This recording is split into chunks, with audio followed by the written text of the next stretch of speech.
Hello everyone, I'm Matt, and today's small plastic robot is the recently released high-grade Xabungle. What on God's green earth was that about?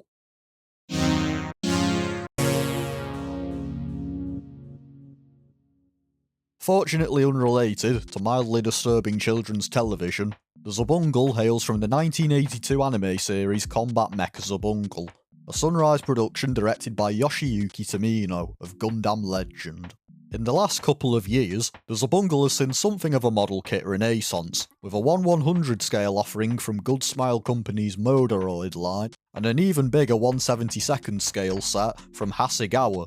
However, today's build is a new 1/144th scale kit from Bandai, part of a collection of high grades based on 80s Sunrise productions. Other releases so far have included Dragonar, Vifram, and Dunbine. I do plan to pick those kits up at some point down the line, but with the Xabungle being the most recent, I elected to pick that kit up first. Of note, these kits have been exclusive to Premium Bandai in most regions, but a couple, such as Dragonar, have received a more general release in the United Kingdom, for whatever reason. However, I'm an impatient person, so this Xabungle was acquired via the Rules of Time at Mandarake. The box gives you a pretty solid lowdown on what the kit involves. Most prominently, a trio of transformations, from the flight-based duo of Bungle Skipper and Bungle Rover to the combined truck-like Bungle Car. As with many transformable high grades, this will require parts formation, so we'll see later on how that turns out. If the other modes don't float your boat, you can actually build the main character Jiron Xabungle instead. This unit loses its wings and wheels in episode 3 of the anime, but it can be equipped with some extra weaponry instead, which I reckon is a pretty solid trade-off. There's also a call out about pulling off comical and slapstick poses as seen in the anime, which sounds rather far removed from usual Gunpla write-ups, but is in keeping with Xabungle's more light-hearted approach. Once you actually open the box, you'll find 10 runners and a pretty decent amount of parts to cut out, as well as a rather small sheet of stickers. Given how small and thin some of these details are though, I figured it'd be pretty easy to just paint them with my Pilot Super Colour pen, and that's what I ended up doing for some areas. There's also 2 shades of clear green plastic, a brighter colour and a darker one. Whilst you're intended to use pieces from both in the build, you can always mix and match for a unique look. Cutting out the pieces for the head, I was relieved to find the nubs weren't too severe, with the plastic feeling much easier to work with compared to my recent builds. To me, it has a slightly soft feel to it, something I believe is more common on Premium Bandai releases for some reason, and most of the stress marks can be rubbed out with a fingernail. With that said, I did have to keep my sanding sticks handy for later on. Construction-wise, I felt like the visor wasn't sitting right at first, but I believe the gap at the bottom is intentional, with everything snapping together with no issue. The only thing that really bugged me was the seam line down the middle of the head, where the back and front pieces join up. It's a pretty common sight on many Gunpla, and I'm usually happy to leave it be. But the amount of seam line removal I've done lately must have had an impact on me, because I decided to get rid of it this time. It wasn't my best work, with the right side not looking much different honestly, but putting the antennae into place does minimise the severity somewhat. Most of the colours are represented in plastic, with the exception of the white on the cheeks and inner brow area, with stickers provided instead. Whilst I used the sticker on the brow area, I didn't have much confidence in the cheek stickers staying put, so I used my Pilot Super Colour marker on them instead, using a small brush to reach the recessed areas the pen couldn't quite get to. It wasn't my smoothest paint job, but given the small surface area, it looks fine to the naked eye. Surprisingly, the painting didn't stop there, as I wasn't a fan of the gold plastic used on the forehead. It's the usual injection gold, but the colour's rather uneven despite the tiny size, so I lobbed some gold Gundam marker in there. The results are perhaps a little darker in tone, but it does look better in my opinion. I did also chrome up the seats behind the visor, in order to make them more perceptible in certain lighting. Compared to the last couple of builds I've done, the torso's quite an eye-opener, containing a lot of unique joints for maximum articulation. Unfortunately, the nubs also jump from no trouble to "why do you hurt me Bandai" territory straight away, with large gates on the sides of the chest. Owing to the softer plastic, they're still easy to remove, but it's also rather easy to gouge the plastic doing so. With that in mind, it's probably a better idea to sand down any nubs, rather than trying to cut them away. The upper half builds relatively conventionally, with shoulder sockets that move upwards and full colour separation on the red and yellow details. There's actually two versions of the yellow circle piece provided, a flat-faced version and a convex version, and I elected to go with the latter out of personal preference. Interestingly, there's also a piece provided for the inside of the back, which covers up the hollow space inside with nice moulded detail. I thought this may be for the transformation, but it appears to be solely for improving the aesthetics of the robot mode. Given there's been plenty of times I've built high grades with rather glaring hollow areas to them, it's certainly a nice touch that Bandai addressed it this time round, and it does make the kit look a bit less toyetic as well. The lower torso is a bit more interesting, with an unusual Y-shaped piece connecting to the upper half of the body and providing a fantastic range of motion, from a better than average ab crunch to more typical side-to-side movement. There's also a simple swivel joint to compensate for the somewhat restricted movement at the actual waist. That restriction is mainly to do with the wheels either side of the Xabungle's torso. Said wheels are pretty easy to put together, save for yet more colossal nub marks, which are designed to be facing outwards rather than inwards, for reasons I don't quite understand. Surely it would have made more sense to chuck the giant gates onto the less visible side. They clip onto the torso via C-clips, allowing them to move out the way for certain poses. The clips do feel a little tight though, so I'll be keeping an eye on them for stress marks. The wheels themselves are all one colour, but I elected to chrome up the rims for a flashier look, inspired by the die-cast model cars I've owned throughout the years. As always, the marker was a little uneven in areas, but it turned out that wasn't a problem. To my surprise, the wheels don't actually spin freely, with the peg they connect to being a very tight fit. From a model kit perspective, this isn't a big deal, but as someone with more Transformers figures than sense, it was a little disappointing. It probably wouldn't be too hard to get the wheels to spin by sanding down the peg a bit, but out of concerns regarding stability, I elected to leave them be. Constructing the backpack of the mecha presents you with the first optional pieces of the set. Between the wings of the full specifications of Bungle and the completely broken ones of Giron's Xabungle. Okay, phew. It's pretty neat they provided both of these, rather than chucking the alternate pieces into another kit. Looking at you, Hasegawa. And it gives you the opportunity to keep your display fresh from time to time. As for the backpack itself, it builds very easily, with the darker clear plastic utilised for the cockpit windshield. As with the head, I chromed the inside of the cockpit, so it was more readable underneath the darker green plastic. The waist is pretty simple as always, with the usual set of pegs to connect things together.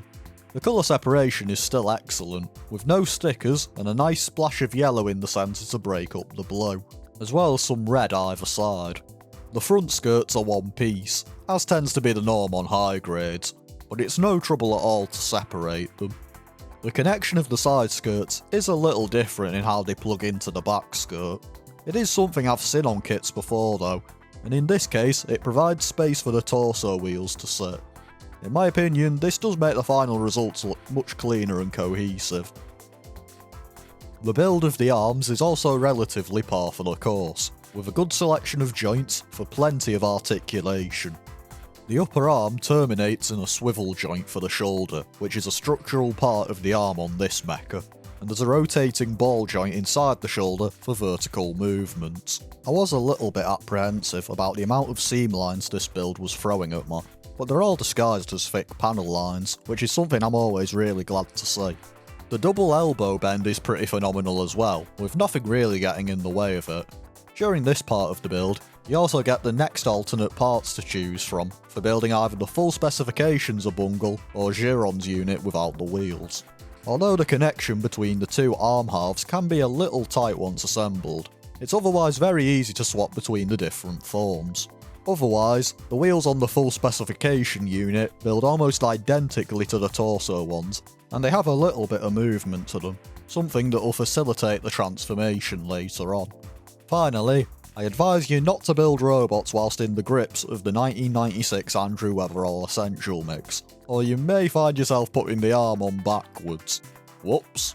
The nub marks here are also markedly less severe, and those that do occur are again relatively easy to scratch off with either light sanding or just the fingernail.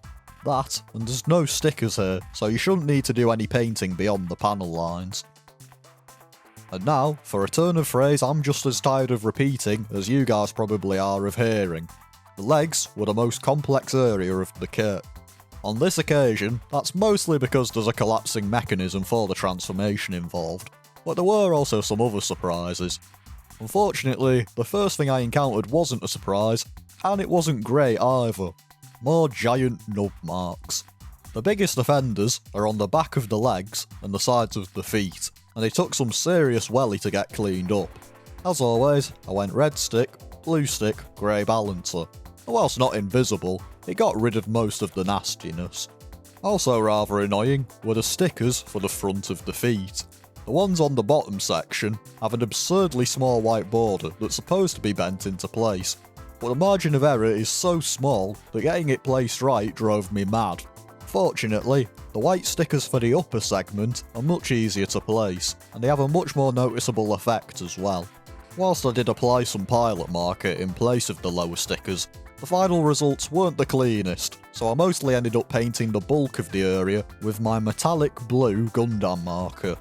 As a slightly more eye-catching alternative to the dark blue on the stickers, I reckon it was one of the better ideas I had with this kit. Besides that, the colour separation is all spot on, even in areas where I wouldn't have honestly been surprised to see stickers, like the yellow on the kneecaps. Back onto the actual construction, it starts off very similar to the arms, even down to the large white piece covering up the joints. The hip joint is also par for the course with many modern high grades I've built, with a swivel as well as up and down movement. Probably the most unique aspect then is the inner knee mechanism.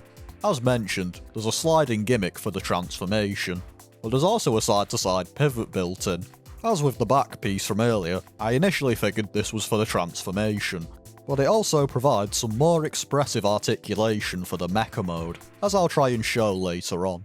The sliding mechanism is mostly locked into place by the Xabungle's shin pads, but they do also click into place when fully extended, which is very satisfying to hear. Besides the feet, which build up quickly but do have some very nice joints inside, there's just the wings to put together. They have a very unique design with hinged wingtips, and whilst the wings themselves feel solid, I did find the C-clips that attach them to the unit a little easy to pull off. As cool as they look, the weapons were admittedly the weakest part of the build for me, for reasons both in and out of my control. They're all pretty simple, with the rifle building much the same as a classic Gundam beam rifle, and yep, that means it's seam lines galore. However, I found sealing these seam lines much tougher than on my last few kits. In the case of the beam rifle and the 4-barrel cannon, the gap between the halves appears to be intentional, as the gap remained even when the barrels were combined. I think the results could have looked a little better, using a similar approach to the large missile launcher. Like the arms, there's a moulded channel to panel line when the launcher halves are combined. Speaking of that launcher, there is a little bit of paint required on it for the missiles. From what I can see in the manual, they're supposed to be silver, but for once I decided that more silver paint wasn't for me, so I popped some black Gundam marker in there instead, and cleaned up any overspill with my Gundam eraser pen. Finally, I did mess up slightly whilst assembling the shoulder-mounted 3-barrel cannon. Namely, I snipped off a whole segment of the shoulder connection, and to be honest, I'm not entirely sure how I managed that. Visually, it's not too noticeable, with it cleaning up very easily, but it did rather severely affect the stability of the weapon, as the connection to the shoulder is now very loose. The final part of construction involved snapping up the additional pieces for transforming the Xabungle to its vehicle modes, but there's honestly relatively minimal assembly involved. There's a small trailer hitch to attach to the front of the Bungle rover's cargo form, and there's also the cockpit of the rover's flight form, which requires a pair of thin white stickers around the windscreen, as well as a slightly less noticeable blue one with white panel lines to it. Those panel lines probably wouldn't have been too hard to do with my pilot marker, to be honest, but once fully assembled, I don't think the stickers do much harm to the overall appearance. And yes, I busted out the plated silver marker for the cockpit again, because I cannot be stopped when equipped with that thing. With those two sorted, the front bumper and sides of the Bungle skipper, as well as the trailer connector, are all one piece each, so there's not much work to do. This fortunately isn't the sort of parts formation where the thing explodes into about 30 pieces only to have large chunks replaced by new ones. I wasn't using water slide decals or really much paint on the Xabungle. Oh, come on. Moving on, I elected not to top coat the kit. As such, the flow type Gundam markers were back on the menu for panel lining. There isn't actually an enormous amount of panel lining to do, owing to the more anime-inspired design, but there's a few lines and mechanical details to pick out, particularly on the wings and lower torso. I used the blue marker for the most part, and it provides a subtle but noticeable effect. For the yellow segments, I utilised a mix of orange and brown, using brown on areas I felt would benefit from the increased contrast, such as the circular chest detail. Finally, I took a slightly different tack than usual for the white pieces. Although I did start off using the grey flow type marker, I ended up switching to my black unipin liner, nib size 0.03. I felt it was slightly easier to apply and clean up on some segments, such as the squares on the wings, and I also quite liked the contrast it produced. Usually I wouldn't go for that effect, but with the aforementioned anime influence this kit possesses, I figured it was a direction worth taking. I also used the pen on the weapons, which I feel benefit a lot from being lined. There's a lot of cool little details to pick out on them, which I think makes up for the simpler construction. And here's the completed Walker Machine Xabungle type in all its bright blue 80s glory, and I'm absolutely thrilled by how nice this thing looks, especially given how quick the build felt. To be fair though, I don't think this kit needs much work to look great.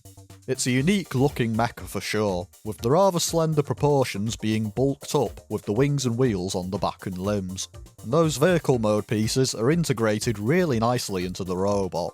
They don't feel tacked on or intrusive, as can sometimes be the case with other transforming robots I've owned. The articulation on offer is pretty exceptional. Given this is a fairly new kit, and the articulation is called out on the box, I was expecting it'd be good, but you really can achieve a huge variety of dynamic and even rather silly poses. The head is on the usual ball joint, although I did find it a little easy to remove the whole neck area whilst posing. You are supposed to remove it for the transformation, but it does have this knock-on effect here. The arms are also quite standard for modern Gunpla. The shoulder sockets move upwards, whilst the arm swivels at the bicep and possesses a near-perfect double elbow bend. In the torso, that unique construction from earlier provides a great ab crunch, as well as side-to-side movement and a waist swivel, which while slightly higher than usual, looks fine in action thanks to the Xabungle's segmented design. The legs benefit from the design of the side skirts, as the torso wheels have clearance to lift up. Hence, the Xabungle is capable of doing the splits. The actual leg itself contains more modern standards, such as a swivel at the hips and a great double knee bend, but my favourite aspect is the small horizontal bend at the knees. I've never seen this point of articulation done on a kit before, but I think when used for certain poses, it can add a lot of expression and character, which befits the less serious nature of the anime. Finally, the feet don't bend forwards too much due to the large shin armour, but they do have a good backwards tilt, in addition to an absolutely wild ankle pivot in select poses. In terms of looseness, all the limbs and torso joints are rock solid, with no wobbliness whatsoever. Unfortunately, there is a bit of jank with select connections on the kit, mainly the waist, where the two halves separate for transformation, and the backpack. In the latter's case, I think they should have made the peg a bit longer than they did, for a better grip. Moving on to the weapons on offer, the main rifle and two shoulder-mounted launchers can be attached onto either version of the Xabungle, whilst the arm-mounted 4-barrel cannon can only be used on the sub-Xabungle, as the wheels would otherwise get in the way. Fortunately, converting between the units is easy, with the wings and lower arms needing next to no effort to remove and replace. The effect on the silhouette is subtle but noticeable, with a more streamlined look that feels more reminiscent of a Gundam. That said, the placement of the usual wings does remind me a bit of the Gundam's back-mounted beam sabers. As for attaching the guns, the classic rifle is equipped with the usual method of opening the trigger finger handle, popping the rifle in, and closing it back up. The 4-barrel cannon slides onto the arm, and the handle slides through the closed hand, plugging into place. The arm cuff can be connected to either side, which is a handy thing to have. The 2 shoulder-mounted weapons plug into square ports either side of the Xabungle's head, and they can move up and down and rotate when in place. However, I found the weapons weren't the most stable, something that was understandable for the 3-barrel cannon, which I'd messed up earlier, but I was a bit surprised by on the missile launcher. Fully loaded up, the Xabungle feels like a very different machine, with the mostly dark grey weapons diluting the brighter colours of the mecha for a more real robot feel. Whilst I wasn't overly blown away by the build of them, they all look fantastic too, with nice colour separation and detailing. And now, it's time for the Xabungle's most dramatic feature, the transformations. As mentioned earlier, the Xabungle is capable of converting into 4 other forms. 2 variants of the Bungle Skipper, the Bungle Rover, and the combined Xabungle Car. In order to achieve this, everyone's favourite process is back: parts formation. Luckily, unlike a few parts formations I've experienced, getting to each mode is fairly simple, with only a few extra pieces per form. That said, the extra pieces do add up, so I'd keep a storage bag handy. Starting off with the Bungle Skipper in its car form, start by removing the head and neck, backpack and hands. Then, separate the entire upper half of the Xabungle from the waist. Next, lift the shoulders all the way up, and spin the arms so that the large panel lines are facing forwards. Once that's done, get them lined up. It's alright if it's not entirely precise, as next you add the bumper and side pieces, and they should more or less lock things into place.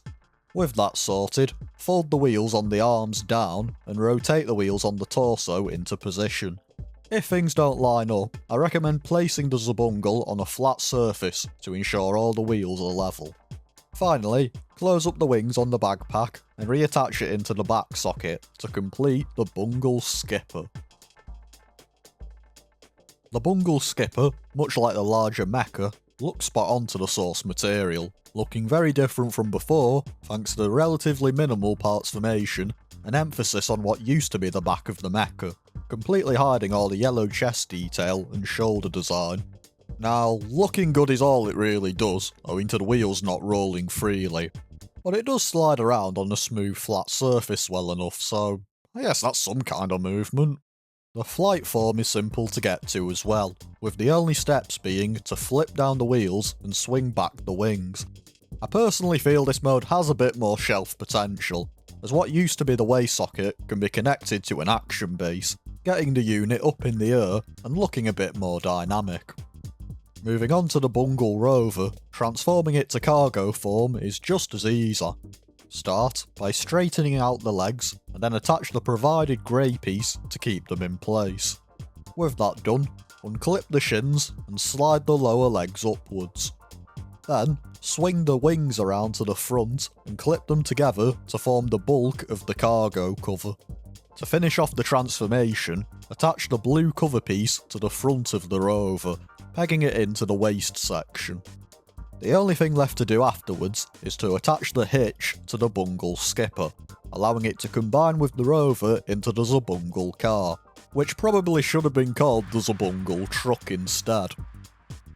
This form does have a bit more to it than the regular Bungle Skipper, and it also benefits from the cartoon accuracy. The larger 1/100 Modoroid set doesn't have the large cover piece for the cargo form, allowing you to see the waist and legs inside. However, the Modoroid also has next to no parts forming, so I guess it's a case of whether you prefer an anime accurate look or a full-blown transformation.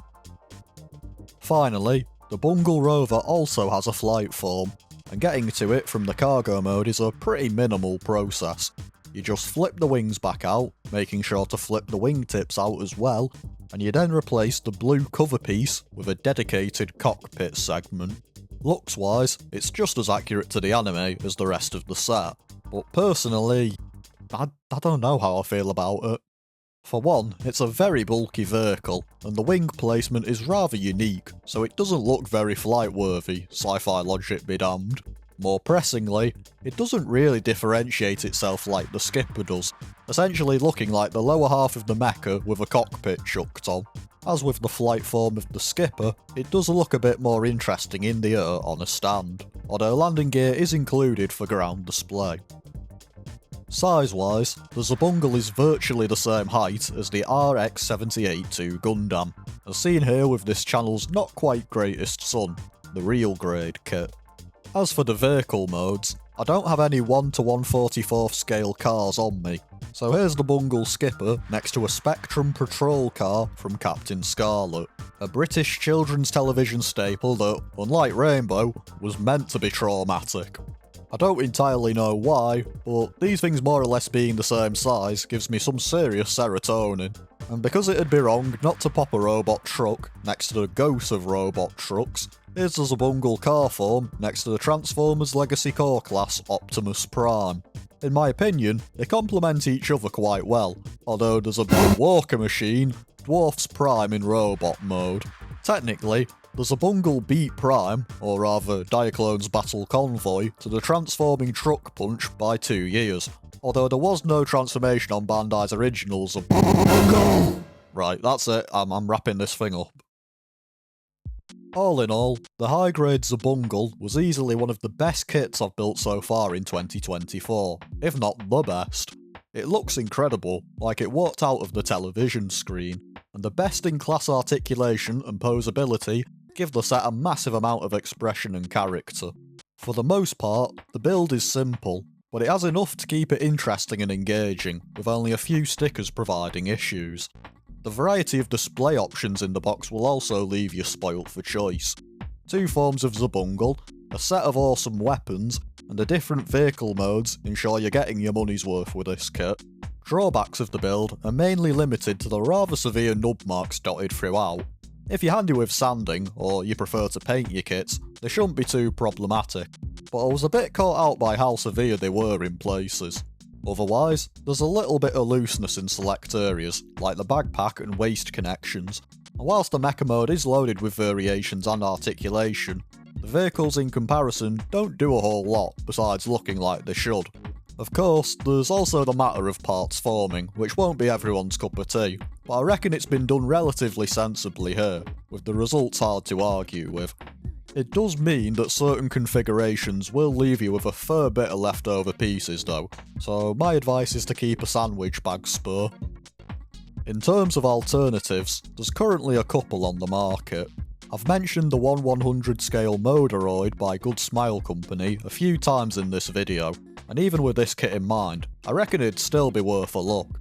Although I've not built one myself, I've heard it's a really solid kit, with a more detailed aesthetic than this one, as well as being at a larger scale.